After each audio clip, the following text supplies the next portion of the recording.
Today is a very special day. Today is exactly 1 year since I set foot for the first time in the United States. So for this video, I thought of something different. I have my lovely husband here, Ivan, who will interview me and extract my thoughts of my first year living in the United States as a immigrant, I guess. I want to take a lesson from Silviu Dragomir, my ex-boss in Romania. He was invited to a speech and I was like, hey, did you prepare something? He said, no, because I'm going to speak from the heart. And so I want to take a lesson from his playbook and just interview Ella from the heart. So I haven't prepared anything, just some guiding, some light bulbs. Some light bulbs guiding me, like ideas. Okay. And so we'll start off the interview very easy. How do you feel? I don't feel much different. I don't think like this experience has changed me that much yet. I still feel very European. But I feel like I had some experiences that I couldn't have had anywhere else. And sometimes I feel like I'm in my TV. I was interested by what you said earlier. You still feel European. A lot of people watching this video don't even know where Europe is on the map. So let's get a little deeper here. What do you mean by European? I don't feel assimilated yet. Like I don't feel like I'm part of the tissue of this nation yet. And it's normal. It's just 1 year, right? There's a reason why they let you apply for citizenship after 3 years. Like you need to absorb the nation.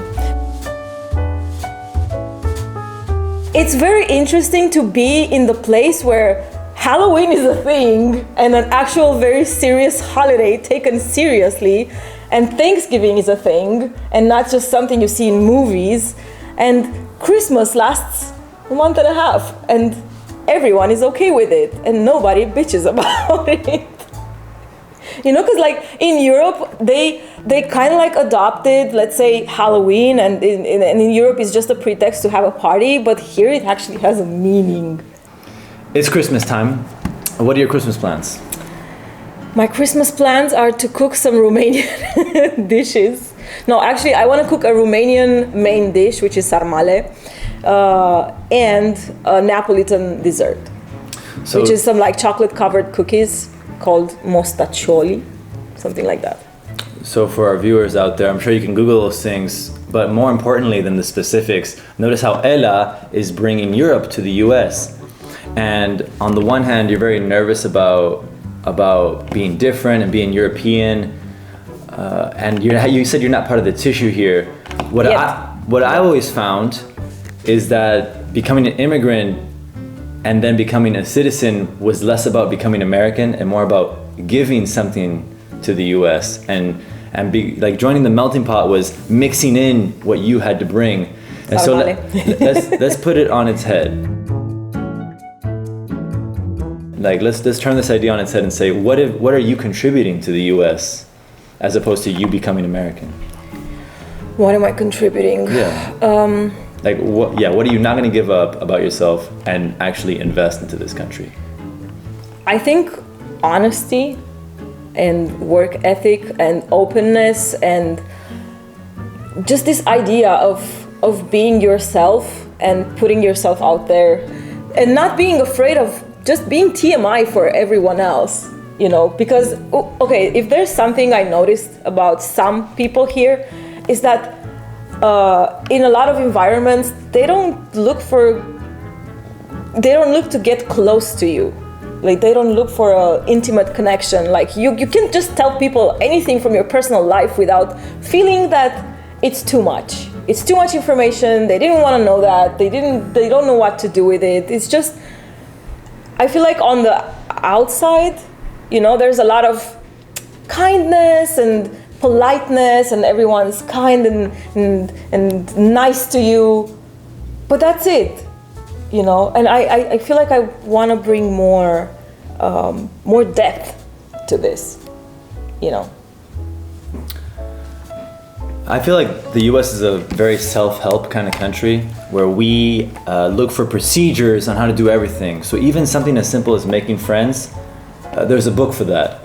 And so maybe what you're feeling is this stilted approach to building relationships where you just want to come in and sort of I've noticed you just sort of in a conversation just blah, just word vomit who you are. And people sort of, they didn't read the chapter on how to relate to Ella, you know? And so people here really are confused by not just you, but immigrants and people who haven't read the code yet. Do you find the same experience? I actually do, yeah. Elaborate.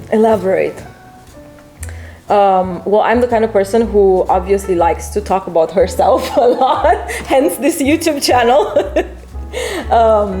But I guess I have to deal with the fact that not everyone is ready to absorb that kind of information from the first interactions they have with me. And like, I feel like there's this rite of passage of superficial conversation maybe many times before people are ready to like, you know, just get to know you better and more in depth, or also revealing things about them. And I guess I'm not exactly good at that because I don't like superficial conversation. And this is me being extremely real. Like, I don't like it. What are some other things you've noticed about Americans and their approach maybe in business or in life or in anything? I can start with the business realm. Business here is fast-paced. It's very fast-paced. And it's actually, I gotta say, at the top of everyone's mind. You know, everyone is very, you know, productivity-driven, production-driven, results-driven. I don't know, I might say money-driven, but it sounds so bad. I can't look at a website for a gym without thinking, man, what they're doing all this effort just for more money. And I'm wondering, damn, like, did some people who like to work out organize this gym so they could, you know, make money doing what they love? But then, like, why is there like a newsletter pop-up on every page? Well, how about something you like about America? Something that this country taught you? Something this country taught you. People are very People are very patriotic here. They're just very proud of being Americans, and I think they genuinely believe this is the greatest country in the world. And literally, they have flags at their front doors. They have the American flag, they have the Texas flag. Of course, the thing is that my cultural learning... Confederate flag, sometimes. Sometimes the Confederate flag, I don't want to comment on that. You know, ... I have to say that my cultural learnings of America are also my cultural learnings of Texas, because I landed in a very patriotic and very intense pocket of the United States. It's not Idaho or something. It's not like West Virginia. I don't know. It's Texas. No offense, West Virginia or Idaho, but I don't know, I feel people here are very intense and very... I mean, they put their flags on their front door. Yeah. I've never seen a Romanian flag at someone's front door in Romania, or an Italian flag at someone's front door in Italy. I got a Romanian flag pin on my backpack. What is a pin? It's not on your front door. Yeah. Yeah, it's very true, very true. Patriotic. But in Romania, you didn't say the Pledge of Allegiance or something like that? No, like we don't even have a Pledge of Allegiance. We have a national anthem. From kindergarten to 12th grade, every morning you have to stand up and face the flag and put your hand over your heart and say the Pledge of Allegiance. And if you're in a bilingual school, you say it twice, once in English, once in Spanish. Wow. Let's talk a little bit about living in the U.S. The day-to-day, the Monday to Monday, you know, grocery hauls, yes, laundry. That's a very nice topic. Stuff like that. I like mundane topics. Show me, illustrate living in the U.S. Okay, first of all, my living in the US, because I'm in Texas, of course, living in Texas means a lot of space. So yeah, spaces are huge, at least here in Houston. There's a lot of driving, except that... You can hear the cars. Yeah, except that ever since I stopped working at my second job and then I started working at my third job, I don't drive that much. So, yeah, there's not. You've done everything. I've done, yeah. You've done carpooling. You've done me dropping you off. You've done public transportation, something that nobody does in Houston. Well, I did it. You did it for a while, and then we got you a car, and you drove. But now you're in a work from home situation. Yeah, so now you've had all the transportation arrangements possible. Not biking. I cannot bike, and also I think Houston is not a very bike-friendly city. People are saying. Yeah, I mean it's possible. It's possible, but I don't know. Well, anyway, so the day-to-day. Day-to-day. Day-to-day, the fact that your average American household does not have a supermarket downstairs means that you don't do groceries every day, right? Like in Bucharest, I was used to, we were doing our main groceries once a week, but then every day we realized that we forgot something. And you would send me. You would send me, go buy oil, go buy this, go buy that. Yeah. But it was walking distance. It was literally across the street, right? This does not happen here. We actually do have a supermarket that is at the corner of our complex, but it's a Whole Foods. Right. We're not Whole Foods people. We are not in that income bracket yet. If it's ice cream, you're sending me to get it. If it's appetizers, you're sending me to get it. Yeah, but it's just for special occasions. So we do groceries once a week religiously. We shop at Aldi's on a regular basis right now. When we are too lazy to go to Aldi's, we actually go to Randall's or H-E-B, which are closer by. But it still means that we have to drive to go to each of these places. So that's groceries. Cleaning is once a week, usually on Saturdays. No, so we do both. No, you do clean. No, but you have to talk about... Let me wait for that. Talk about cleaning products. Cleaning products. Oh my God. So major cultural shock. Cleaning products are not as efficient as in Europe. I'm sorry, US. What do you put in your cleaning products? I feel like they don't clean enough. They're still the surfaces are still greasy. American degreasers aren't as good as European degreasers, or European or right. Italian or Romanian or whatever. Yeah, it's you need to put more active ingredient in them. You need to make them more toxic. Yeah, probably. But then I feel, but then something that is put a lot is sugar. Talk about that. Facepalm. Facepalm. Shake my head. Shake my SMH. So okay. Talk about when we first try to get some bread here. Okay. I have a problem. I am sorry. Why does everything have to have so much added sugar? Why? I'm asking why. There is no need for bread to be sweet. Bread is not supposed to be sweet. Bread is supposed to be salty. It's a savory, actually a neutral savory-ish food. It's supposed to complement savory foods or sweet foods. It's supposed to be neutral. Bottom line is bread is not supposed to be sweet. Why is bread sweet here? And not just the honey bread, no. The whole wheat, 100% whole wheat bread has grams of sugar, 1 or 2 grams of sugar. The least we could find in packaged bread is 1 gram of sugar. And even that is too sweet for me. I can only eat that bread if it's toasted. And it's not even the cheap brand. If you get the more expensive variety. Yeah, it's 4 grams. How do you put 4 grams in a slice of bread? There's 4 grams of sugar in 1 slice of bread. That needs to change. I'm sorry, this is too much. If you look at 4 grams of sugar, you're like, how am I eating this? Right? Yeah. And I never noticed that. When I learned a lot about the US being with you. So I didn't know how sugary it was. Going from sugary bread to Romanian bread was super easy. It was nice. But then going back to the U.S. bread was like, what the? And that's when you do the Charlotte dough bread.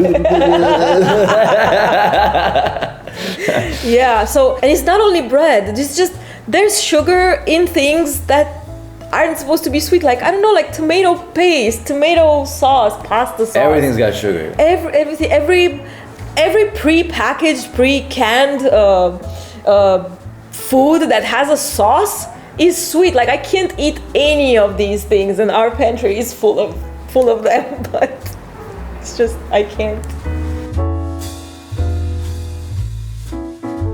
In my Hispanic American literature course, there was a whole genre of books dedicated to warning immigrants to not come here.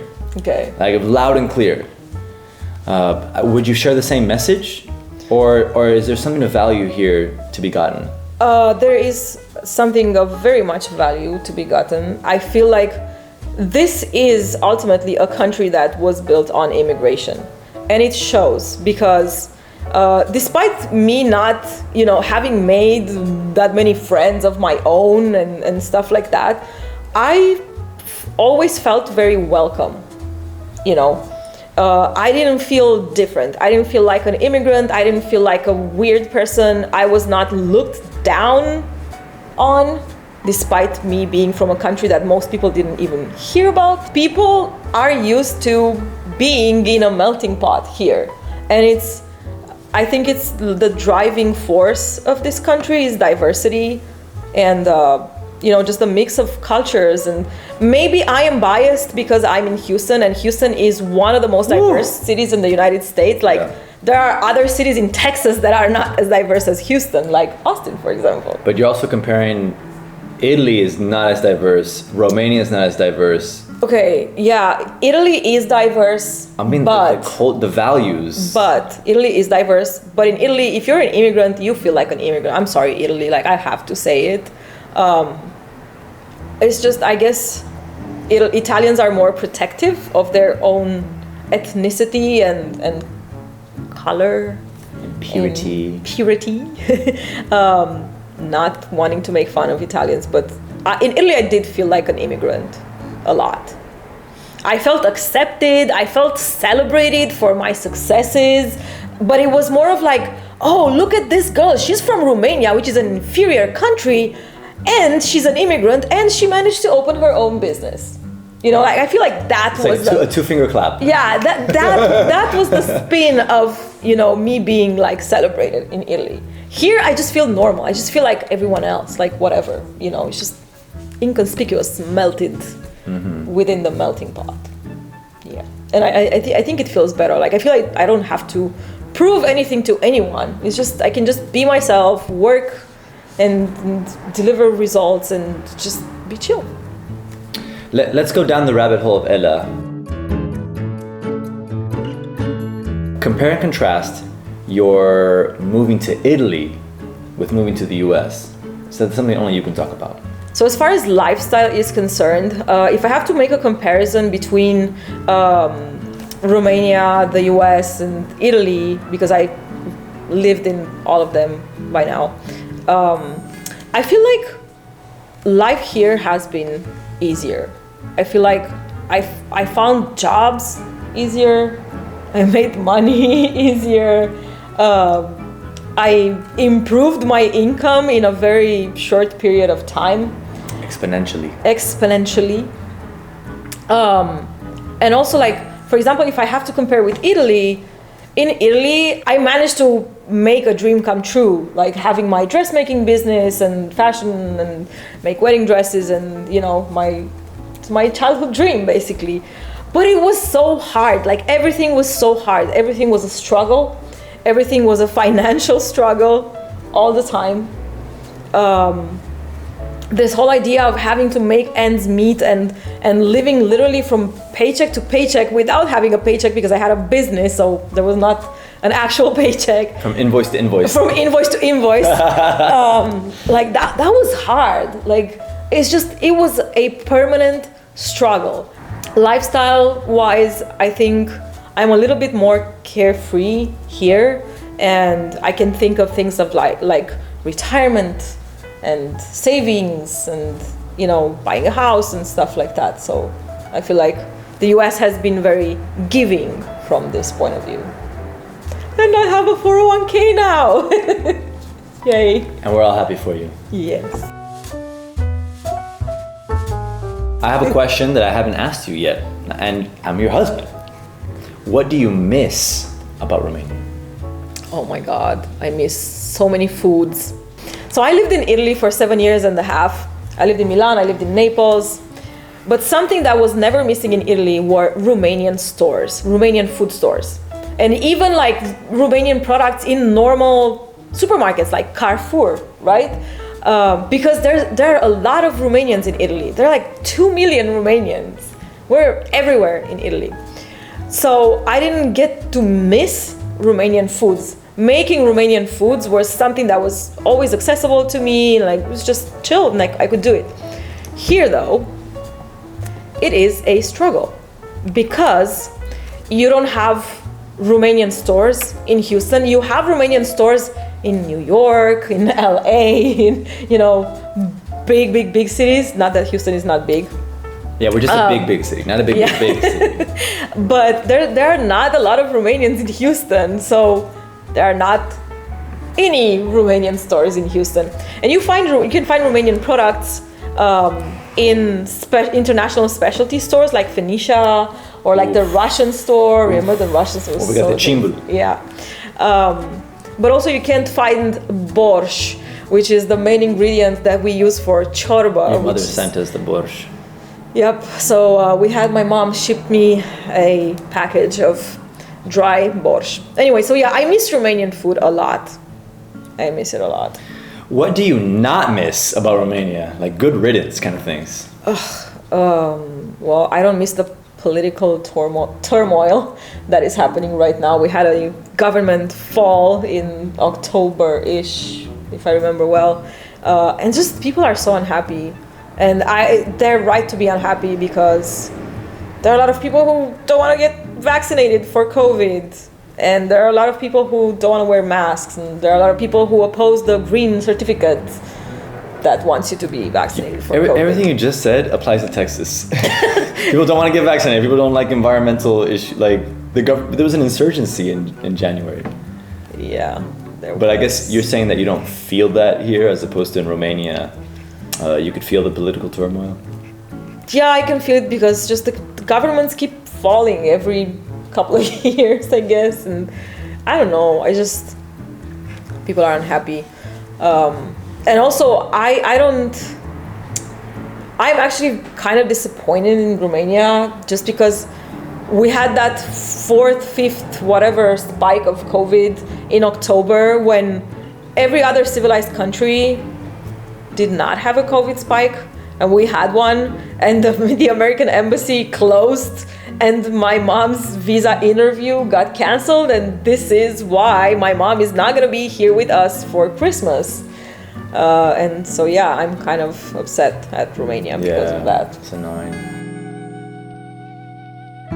We've done a lot of trips.